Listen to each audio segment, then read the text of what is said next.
Hi there and welcome to Jim T's Tips for the Auto Trade. Today I'm going to be showing you how to change an air filter in a Lexus RX400H. The air filter, as with many vehicles, is located underneath the bonnet, and in the case of the RX400H it's easily accessible via these 4 spring clips, which I'm releasing just now. 3 and 4. This allows us to take this compartment off, which, as you can see, displays the old filter there.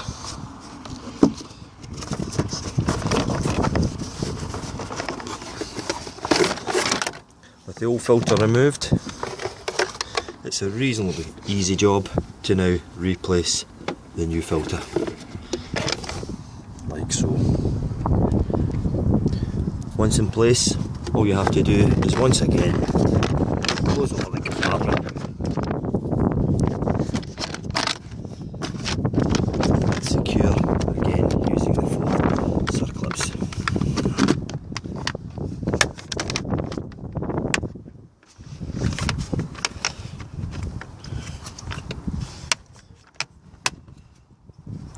And there we go, one air filter on an RX400H Lexus replaced.